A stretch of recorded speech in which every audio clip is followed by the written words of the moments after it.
Here we're going to look at naming ionic compounds. Now, we've talked about the bonding that occurs in an ionic compound, and eventually that leads you to a formula. And we've seen formulas, and early on in the first unit we talked about formulas like this calcium chloride, for example.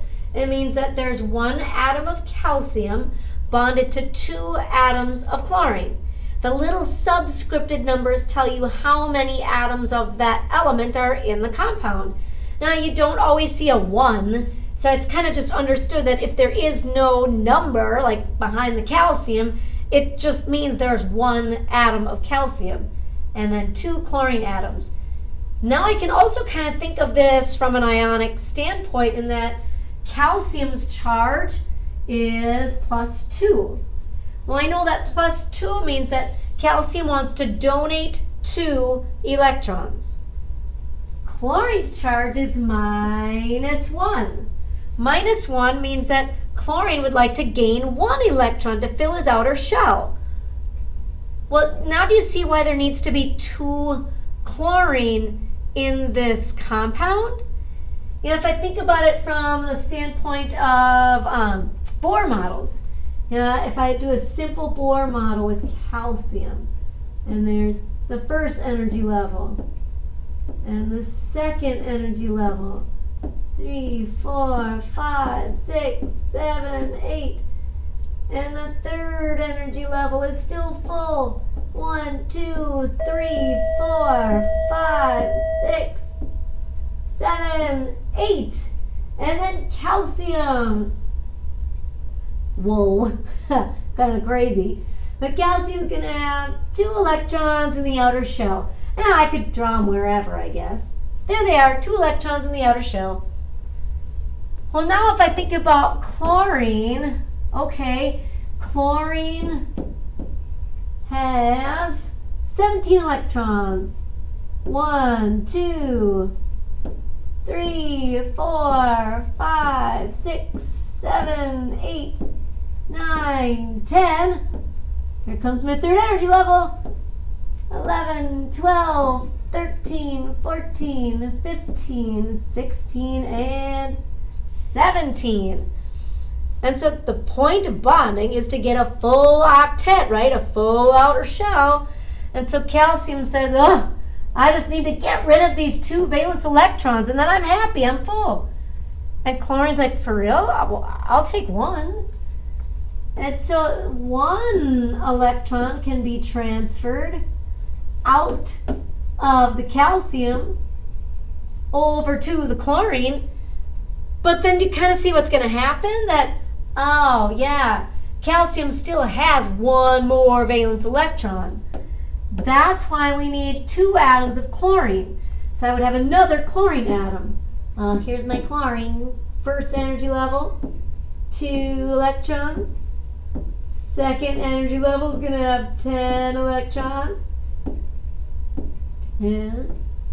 And then I'm going to have 1, 2, 3, 4, 5, 6, and 7. That's why we need the 2 chlorine in the formula. It's because it's going to take 2 chlorine to make sure all the electrons are totally transferred. So now we just do the exact same thing and say, okay, here you go, calcium. Just give that other electron to a second atom of chlorine. We can get rid of it. It becomes part of chlorine. Everybody's full, right? Everybody's stable. So the formulas are not random. I mean, there's a reason why the formula is CaCl2. Because the calcium wants to donate 2 electrons, but each chlorine can only take 1. That's why I need 2 chlorine. Awesome. So when we write the names of these compounds then, for the most part it's pretty simple. We're just going to put the names of the ions together. So for example, if you have a calcium ion bonding with a chloride ion, because the negative ions end in IDE, all you do is slap the names together. Are you for real? It's really that easy? Yes. It just becomes calcium chloride. You just say the name of the positive ion, which is just the element name, and then take the negative ion and throw IDE at the end. And formulas will always be positive, negative. They'll always go positive ion, negative ion. So the positive, the first element, you're just going to write the name. And then the second one, we're going to change the ending to IDE. Done. It's that easy. Oh my gosh, it's an insult to your intelligence, right? Now, the only ones that sometimes cause a little bit of concern are writing formulas that involve a transition metal, tin or lead. I'm going to put those in there. Transition metals, and then tin and lead are kind of down in here. Let's see, how many rows do they have? 1, 2, 3, 4, 5, 6. Oh, they do have 7. So this is tin and lead. And transition metals.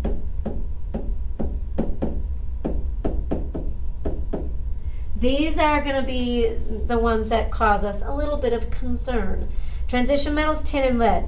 Because we have to indicate the charge on the metal by using a Roman numeral. Now, it's one thing if we were told, oh, by the way, it's manganese plus 4. Well, then you'd say, oh, okay, so manganese is a transition metal. Manganese comes right in here. So, yep, it's in the transition metal group, so it needs a Roman numeral to indicate the charge. You can't just say, go get me some manganese oxide, because manganese can have like more than 4 different charges. So we have to put in the Roman numeral to indicate what form of manganese is present in this compound. Now, here's kind of the best way to do it. If you just see a formula, so maybe they tell you, yeah, it's MnO2. Hey, write the name of this thing. Write the name of it. Well, start out just like any other ionic name. Write the name of the positive metal, manganese. And you can use your periodic table, and you don't have to memorize the elements or any of that. Just look them up. Now, the second element, the negative, will always end in IDE. So we'll just change this from oxygen to oxide. So just like any other metal-non-metal combination, I write the first element's name like normal, second one and an IDE. Then before you throw in the towel and say, I'm done, just check the identity of the metal. Does that metal come from the transition group, or is it tin or lead? If the answer is yes, then you need the Roman numeral. If it's just like calcium, calcium is always in the group that's +2. So you don't have to tell me a Roman numeral to indicate the charge on calcium. It's +2 for life. Everybody in the first group is +1. Everybody in the second group is +2. So you don't need a Roman numeral with like the group 1 alkali or the group 2 alkaline earth metals. They always have just one charge. But the transition metals are a little funky with the d orbitals, in that sometimes there's different arrangements that can lead us to a stable structure. And so we have to have the Roman numeral. Well, now, how do you know the Roman numeral? You work backwards. There are no negative ions that can have more than one charge. The negative ions only have one possible charge. So, for example, oxygen. Oxygen is -2 for life. Oxygen will always have 6 valence electrons. He always needs to gain 2 more. Okay, so now we're going to find the amount of negative charge in the compound. So oxygen is -2. There are 2 atoms of oxygen. -2 times 2. This is some very complicated mathematics. Gives me a total charge of -4 on the back end. Well, the rule with ionic compounds is that they have to result in a neutral particle, right? And so then we can kind of figure out the amount of positive charge to make this thing add up to 0. And then we say, oh, well, if the amount of total negative charge is -4, well, then to make this add up to 0, to make it neutral, manganese must be +4. Oh, sweet, right? And then we add in the Roman numeral for 4. Which, if you forget your Roman numerals, I mean, people usually remember 1, 2, 3. 5 is the V, right? Then 1V, if the 1 is in front, you subtract it. So 1V is 4. V1 is 6. And it seems a little bit crazy that you could have charges of like +5 or +6. But some of these transition metals do. For example, manganese can be both. It can be all of these. +4, +5, +6. Manganese is really wacky. And so you don't have to memorize any of these Roman numerals or, what the charges on manganese can possibly be. You just have to think about, okay, how much negative charge is in the particle? And then I'll balance that with the amount of positive charge. But you have to use the Roman numeral for transition metals, tin, or lead. Now, these naming rules will apply to not only binary compounds where you just have 2 elements, manganese and oxygen, calcium and chlorine. But it also applies, if I go backwards, to these polyatomic ions. So there's always just 2 parts to an ionic compound. There's a positive ion and a negative ion. So obviously they often look like these guys, like calcium and chlorine. Calcium is positive, chlorine is negative. Manganese and oxygen. Manganese positive, oxygen negative. If you see a formula that has 3 or more elements, I almost guarantee that it contains a polyatomic ion. For example, if I saw something like NaOH, and you're like, whoa, there's 3 elements, oh my gosh. What is this thing? Sodium, oxygen, hydrogen? I don't know. If you see 3 or more elements, I guarantee there's a polyatomic ion. So for example, I know sodium. I can look up sodium on my periodic table. It's in group 1. Everybody in group 1 has a charge of +1. This is my positive cation. Well now I've got like 2 nonmetals. Usually ionic compounds are metal, nonmetal. Well here if I have 2 nonmetals, I would put down $100, probably more. I bet it's a polyatomic ion. Because these ionic compounds will always have a positive ion and a negative. They only have 2 parts. But sometimes that ion in the back end, especially the negatives, sometimes that negative ion is polyatomic, just meaning a group of atoms that bond together. They look like they could be just a cute little formula, but it's not neutral. If you want to bond oxygen and hydrogen and give everybody a full shell, you're going to be 1 electron short. You're going to need to gain 1 electron. That's why its charge is minus or -1. And that's why this compound works. Potassium has 1 electron to donate. This OH group would like to gain 1 electron. Oh, okay, that's not so bad. Sodium and then hydroxide. And that's all we do for the name then. These names always have 2 parts. Sodium, just like its normal element name. And then OH is hydroxide. Oh, so the point of this is just that if you see a formula with 3 or more elements, go to this chart. I guarantee it's probably a metal and a group of nonmetals that are on this chart. And the more we use it, the more familiar we'll get with these polyatomics. I mean, the same thing could happen if I had something like, are you ready for a tricky one? What if I give you a really tricky one?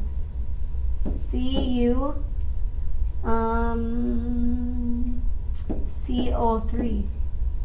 So something like this guy, CuCO3. Okay, so you start out just writing the name. You got some copper.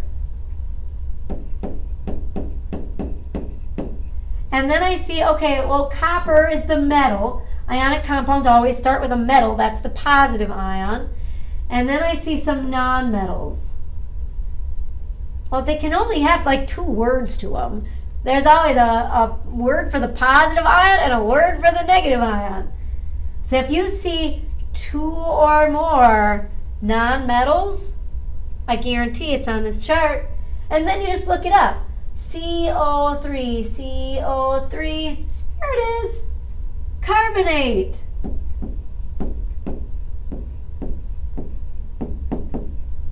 Copper carbonate. Are we done? Are we done? I told you this was a tricky one, right? We're not done. If I go in the lab and somebody says, grab me the copper carbonate, I'll say, which one do you want? We've got 2 bottles of copper carbonate. Oh my goodness. If I'm like backtracking a little bit, copper is in the transition metal group. No! In the transition metal group, we have to use a Roman numeral to indicate the form of copper that is being used in that compound. There's more than one form of copper. It's commonly either +1 or +2. So I need to use the Roman numeral to say what form of copper is in this particular compound. Oh my gosh. Transition metals, tin and lead, need the Roman numeral. Okay, so how do we know what the charge is? Well, you just work backwards. This whole group, CO3, this group has a charge of -2. The whole thing. I mean, that's what they show me right here, right? You don't have to memorize them, just look it up.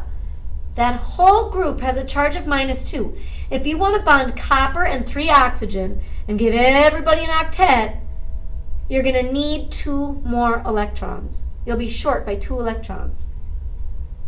Well, these compounds have to be neutral. So if the negative charge is -2, then you kind of see what the copper must be? In order to make this add up to a 0, does it make sense that the copper would have been copper +2? +2 -2 adds up to 0, neutral. So then we have to put in the Roman numeral. This thing is called copper 2 carbonate. And the Roman numeral just indicates the positive charge on the metal when more than one charge is possible. Oh, that's big time, right? Okay, so for example, let me go back where I'm supposed to be, to number 26. Using some models, other than the names of the ions, how does the name of calcium sulfide differ from the name of, oh boy, I should probably write these names. Cadmium sulfide. Let's write them out. Okay, so I'm thinking this guy is calcium. And then the second element is the negative, so it always ends in IDE. Calcium sulfide. Yes. And I'm thinking this guy, CD, is cadmium. And cadmium sulfide. Okay, so other than it being calcium and cadmium, how do the names differ? Well, after I write the names of the ions, and the first one I just write its normal name, the second one I switch it to IDE. Remember the last thing we got to just double check? Are either of the metals transition metals? Because if so, then I need to use the Roman numeral to indicate the charge that's being used in that particular formula. Oh, brother. So I should really look at calcium and cadmium. Okay, so on a periodic table, calcium's fine. Here's calcium.